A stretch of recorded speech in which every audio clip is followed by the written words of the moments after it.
Good morning. Dito na naman po tayo sa ating next video. Ang tema po natin ito ay maglilinis po tayo ng panggilid. So, simulan na natin. And 3, 2, 1, go.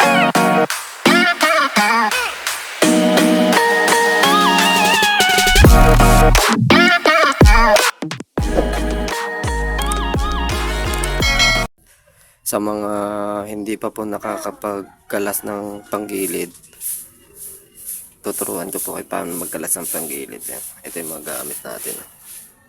Ito nang ilang tayo ng white tools.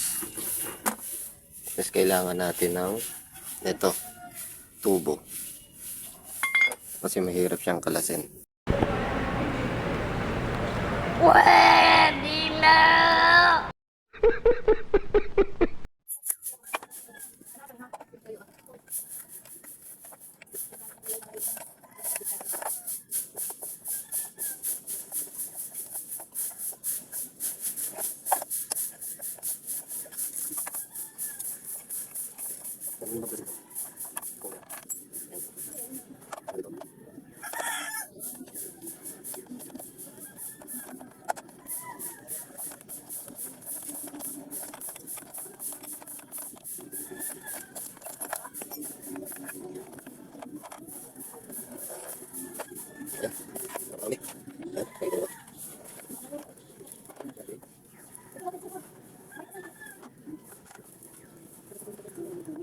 Kailangan natin balik sa akin natin dito para hindi siya malong.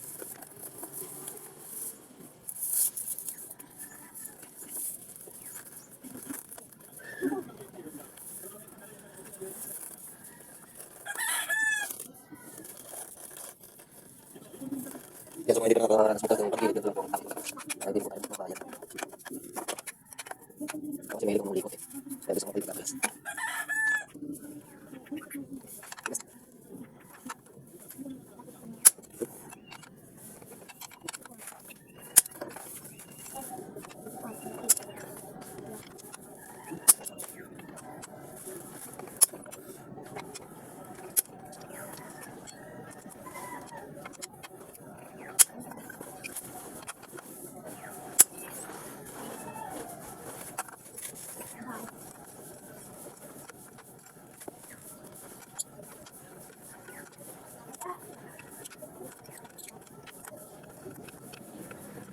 Kung hindi pa marunong magkalas, ganito lang po gagawin natin.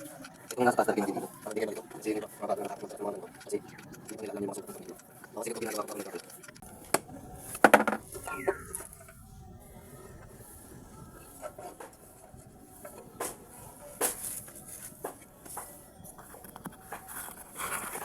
Tingnan nyo naman guys kung gaano karumi. Napapansin nyo, napakadumi na po. Kulang na po siya sa linis. Ayan. Tsaka yung mga belt, yung ano nung belt niya dito. Tsaka napapansin nyo, pag stock talaga. Ito, tingnan nyo. Tulad na lang to sample. Ito, hindi siya talaga sumasagad. Ayan o, hanggang doon lang talaga siya. Kaya pero di ko siya ginagalaw, hindi ko pa siya sineset up kung paano siya gawin. Basta nililinis ko lang yung panggilid niya. Ayun, tignan mo yung belt natin. Lubog na lubog talaga ang belt.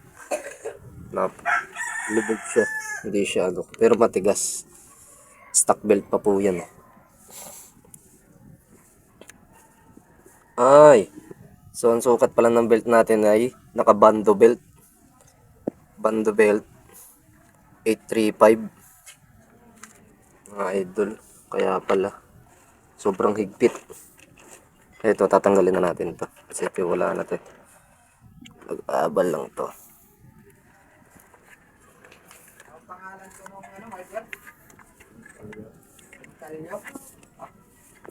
So, ayan. Tara. Let's start. Simulan na natin.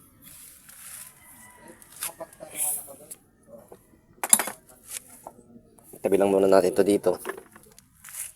Kakalasin natin yan dyan.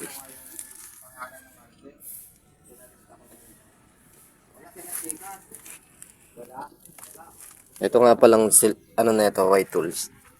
Guys, nakikita nyo. Dito natin siya gagamitin. Pang kontra kasi yan sa pulley. Yan.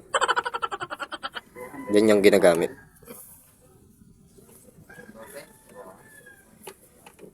para yung pulley hindi siya umikot.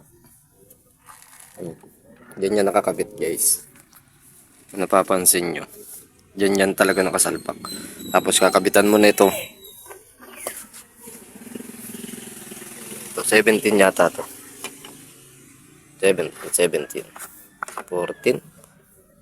14 yata. Ay hindi. 17mm. Yan. Guys. 17mm po ang pangkalas ng nut ng pulley set. 17mm. Para dito. Ganun din po dito. 17mm lang din po dito. Para makita natin yung panggilid natin. Ayan na, napakarumi. Tara, simulan natin. Let's go. Ayan guys, kalasin natin.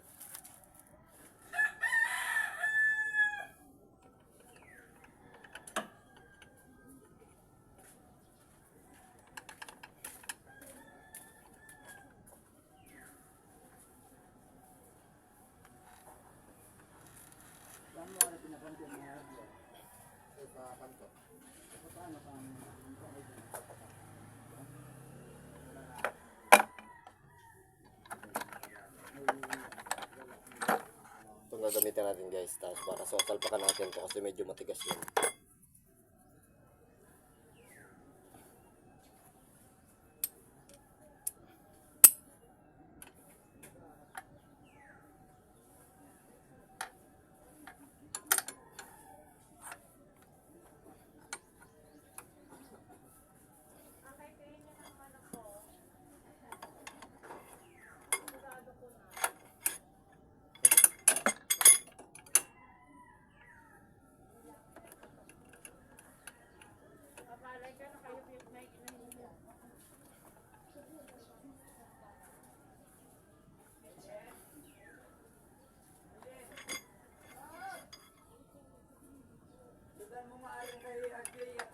Wala daw Gcash doon.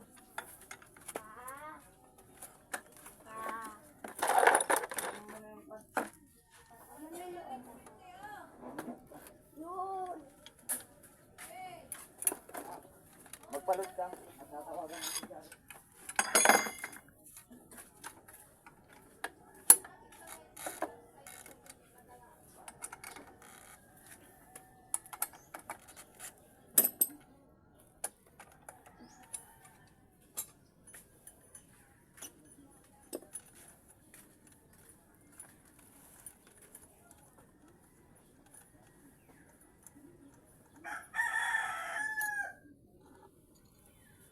Ayan guys, pagkakalas, may washer nga pala yan dito sa labas ng drive case.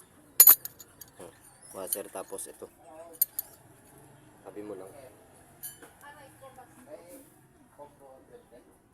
tapos ito. Katulad doon nilog kayo Yun.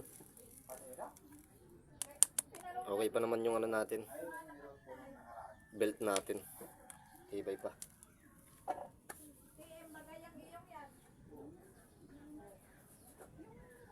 Katulad yung nilog kayo dyan. Bubunutin nyo lang to dito. Ayun guys, ayan na, tanggal na siya. Tingnan nyo naman yung pinagkaiba ng mga kalkal pulley sa stock pulley. Ayan o, kung napapansin nyo nandito, hindi talaga siya sumasagad.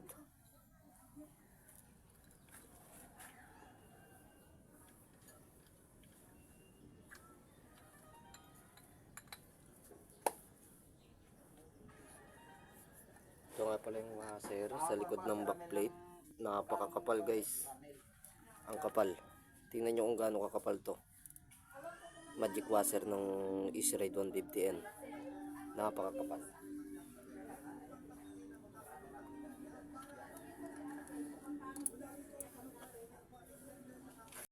So yun guys, tingnan nyo. May gusto lang ako i-share. May nakita lang kasi ako. Kaya pala umuunok siya. May nakabara. May nakabara guys. Nakita ko kasi. May nakabara siya. Ayun oh. Hindi nyo makita, susundutin ko. Kukunin ko ha. Ayan oh. Ay.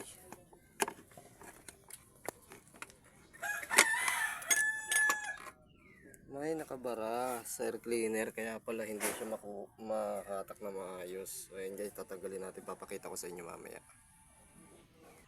Napunta dun sa loob. Ito yung nakabara dun, nakaganyan sa loob. Tatanggalin na natin to. Ano? Nasubukan natin.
Ayos, ayos.